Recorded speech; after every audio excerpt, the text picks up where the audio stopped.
Hello everyone, सभी मित्रों को मेरा नमस्ते और जय श्री राम। मित्रों, आज के इस वीडियो में हम भूगोल विषय की पाठ्य योजना के बारे में चर्चा करेंगे, किस प्रकार से ये बनाई जाती है। तो चलिए शुरू करते हैं।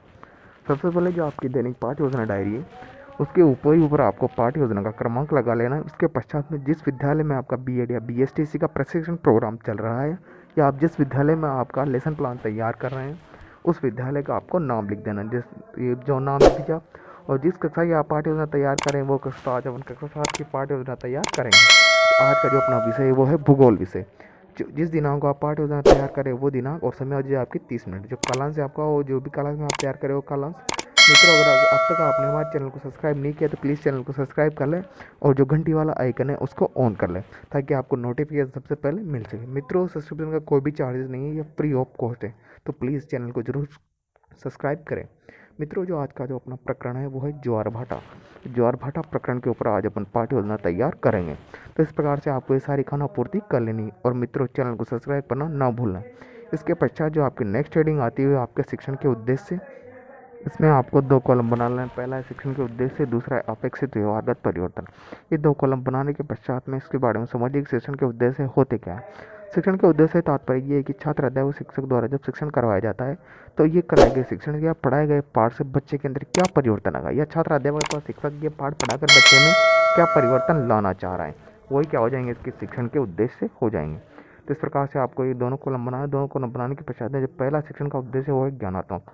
तो ज्ञानात्मक शिक्षण उद्देश्य का बच्चे में जो परिवर्तन होगा वो लिखेंगे आप। विद्यार्थी ज्वार भाटे से संबंधित प्रत्यारोपण और प्रत्याशमन कर सकेंगे। दूसरा है अवबोध। विद्यार्थी ज्वार भाटे से संबंधित अंतर स्पष्ट कर सकेंगे।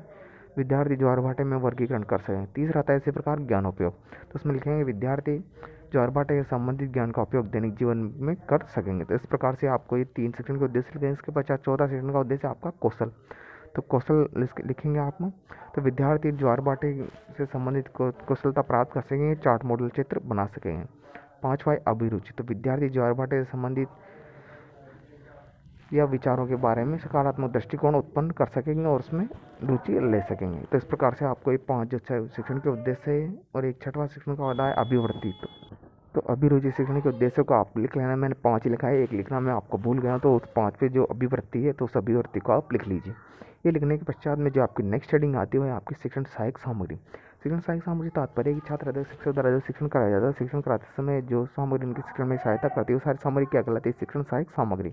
तो ये जाहिर से लपेट प्लग, श्याम डस्टर, चौक डस्टर और पूर्व ज्ञान में आप लिखेंगे विद्यार्थी ज्वार भाटे के बारे में सामान्य जानकारी रखते हैं। तो इस प्रकार से आपको ये कल हेडिंग लगा लेनी। ये लिखने के पश्चात में नेक्स्ट हेडिंग आती है आपकी प्रस्तावना प्रश्न। तो हेडिंग लगा लीजिए प्रस्तावना प्रश्न। प्रस्तावना प्रश्न हेडिंग लगाने के पश्चात में इसके अंदर आपको 2 कॉलम बना लें। पहला है विद्यार्थी क्रिया, देखिए छात्र अध्यापक क्रिया। 2 कॉलम बनाने के पश्चात में आप थोड़ा समझ लीजिए प्रस्तावना प्रश्न होते क्या है।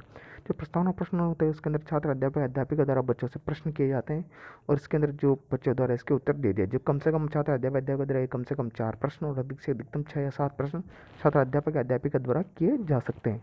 तो इसके अंदर आपको पहला प्रश्न जैसे बच्चों से पूछा जाता है मुख्य रूप से कौन कौन से मौसम आते हैं बच्चे, सर्दी गर्मी वर्षा आते हैं। तो वर्षा में हमें क्या गिरता है बच्चे, तो जल गिरता है। जल के प्रमुख स्रोत कौन कौन से बच्चे, नदी तालाब है। महासागरीय जल की गति में किसकी भूमिका होती है, और चतुर्थ जलधारा है, तरंग या ज्वार भाटे की होती है। ज्वार भाटे के बारे में आप क्या जानते हैं। तो बच्चे इस प्रश्न का उत्तर नहीं दे पाएंगे। तो इस प्रकार से एक प्रकार से समस्या बन जाएगी, समस्यात्मक प्रश्न हो जाएगा। अभी समस्या का समाधान छात्र अध्यापक अध्यापिका द्वारा किया जाएगा। जो आपका प्रस्तावना प्रश्न सबसे महत्वपूर्ण भाग होगी। जितने अच्छे आपके प्रस्तावना प्रश्न होंगे आपकी पाठ्य योजना उतनी अच्छी या प्रभावपूर्ण बन के आएगी।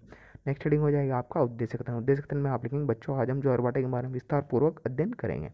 इसके पश्चात में आपको नेक्स्ट हेडिंग लगा लेनी है आपका प्रस्तुतिकरण। तो हेडिंग लगा लीजिए प्रस्तुतिकरण। प्रस्तुतिकरण के अंदर आपको संपूर्ण प्रस्तुतिकरण इसके अंदर देना होता है। तो इसके अंदर आपको 5 कॉलम बनाने। पहला हो जाएगा शिक्षण बिंदु, दूसरा हो जाएगा छात्र अध्यापक क्रिया, तीसरा हो जाएगा विद्यार्थी क्रिया, चौथा हो जाएगा विधि, और 5वां हो जाएगा श्यामपट्ट कार्य। इस तरह से आपको 5 कॉलम बनाने। 5 कॉलम बनाने के पश्चात में जो शिक्षण बिंदु वाला कॉलम है उसके अंदर आपको पहला शिक्षण बिंदु लिखना है ज्वार भाटे का अर्थ। तो ये जाएगा आपका प्रथम शिक्षण बिंदु। तो इस शिक्षण बिंदु के संबंध जो विकासात्मक प्रश्न मैंने लिखा है विकासात्मक प्रश्न आप लिख लीजिए। इसके संबंध में जो विद्यार्थी क्रिया हो जाएगी, विधि हो जाएगी, आपकी प्रश्नोत्तरी विधि। तो इस प्रकार से आपको सारी चीज़ें लिख लेनी। ये लिखने के पश्चात में छात्र अध्यापक क्रिया वाले कॉलम में तो छात्र अध्यापिका का कथन लिखेंगे आप। तो कथन लिखेंगे छात्र अध्यापिका महासागरीय जल की गति में जलधाराएं, तरंग तथा भाटे ज्वार भाटे में प्रमुख भूमिका होती है, क्योंकि इसके कारण जल अधिक गहराई तक प्रभावित होता है। तो दिन में तो बार बार नियम से महासागरीय जल का उठना एवं गिरना ज्वारभाटा कहलाता है। जब तक जल सर्वाधिक ऊंचाई तक उठकर जब तक के न बड़े हिस्से में डूबा देता है। तो इस प्रकार से हो जाएगा छात्र द्वारा दिया गया प्रस्तुतिकरण।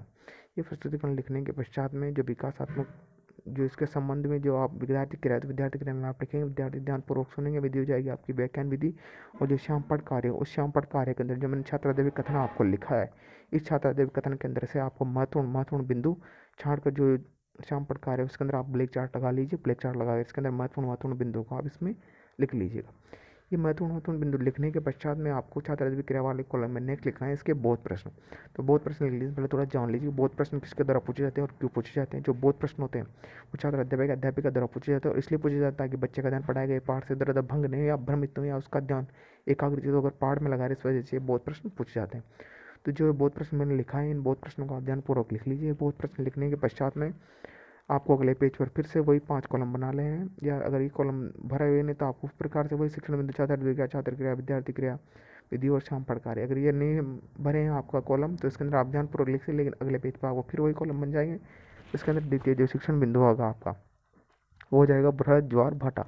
तो ये जाएगा आपका द्वितीय शिक्षण बिंदु। तो इस द्वितीय शिक्षण बिंदु संबंध जो विकासात्मक प्रश्न मैं लिखा रहा हूँ तो ये विकासात्मक प्रश्न आप लिख लीजिए।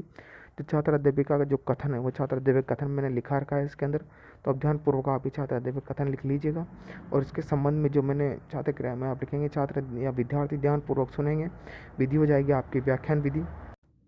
इस प्रकार से आपको ये सारी खानापूर्ति कर लें। जो छात्र कथन के पश्चात में जो श्यामपठ कार्य उस श्यामपठ कार्य के अंदर मैंने जो छात्र अध्यापक कथन लिखा है उसमें से आप महत्वपूर्ण बिंदु को छांट लीजिएगा और महत्वपूर्ण बिंदु को आप छात्र अध्यापक जो कथन के बाद में जो श्यामपठ कार्य है उस श्यामपठ कार्य के अंदर आप ध्यानपूर्वक लिख लीजिएगा। ये लिखने के पश्चात में आते हैं आपके बोध प्रश्न। तो बोध प्रश्न के बारे में मैंने पहले ही बता दिया कि बोध प्रश्न किसके द्वारा पूछे जाते हैं और क्यों पूछे जाते हैं और किस लिए पूछे जाते हैं। जो बोध प्रश्न के बारे में फिर से बताते हैं, जो बोध प्रश्न होते हैं छात्र अध्यापिका द्वारा पूछे जाते हैं और इसलिए पूछे जाता है कि बच्चे का ध्यान पढ़ाए गए पाठ से भंग नहीं हुआ, उसका ध्यान एकाग्रचित होकर पाठ में लगा रहे। तो इस प्रकार से आपको सारी खानापूर्ति कर लेनी है। तो मित्रों इस प्रकार से जो आपकी पाठ्य योजना है वो यहीं पे समाप्त होती है, लेकिन उससे पहले आपको हेडिंग लगा लेनी है मूल्यांकन प्रश्न। मूल्यांकन प्रश्न हेडिंग लगा लीजिए।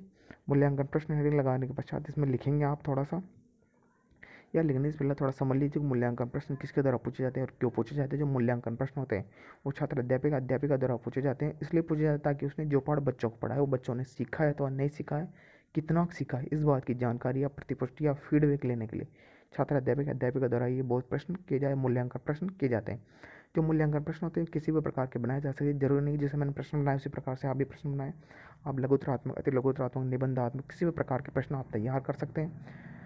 जरूरी नहीं जो मैंने प्रश्न आप किसी प्रकार के प्रश्न बना सकते हैं, इसमें कोई क्राइटेरिया नहीं, आपको बता दिया मैंने पहले ही। लघुतरात्मक किस प्रकार के बनाए जा सकते हैं केवल आपका एकमात्र उद्देश्य है बच्चों का मूल्यांकन करना। बच्चों ने सीखा है तो नहीं सीखा है, कितना सीखा है, इस बात की प्रतिपुष्टि या फीडबैक आपको या जानकारी आपको लेनी है। इसके पश्चात में आपको नेक्स्ट हेडिंग लगा लेनी गृह कार्य। बच्चों को गृह कार्य ऐसा देना है, कहने का मतलब जिस घटना स्तर से आपने बच्चों को अध्ययन करवाया है उस घटना स्तर को ध्यान में रखते हुए बच्चों को आप गृह कार्य दे दिए ताकि बच्चे घर पे जाके अपना जो खाली समय है उसका सदुपयोग आसानी से कर सकें। मित्रों आशा करता हूँ कि आपको वीडियो अच्छा लगा होगा, तो प्लीज़ वीडियो को लाइक करें, शेयर करें और चैनल को सब्सक्राइब करना ना भूलें। मित्रों सब्सक्रिप्शन का कोई भी चार्ज नहीं है, फ्री ऑफ कॉस्ट में। फेसबुक पर देख रहे हो तो प्लीज़ हमें फॉलो जरूर करें और वीडियो को लाइक जरूर करें। जय हिंद, जय भारत, थैंक्स फॉर वॉचिंग।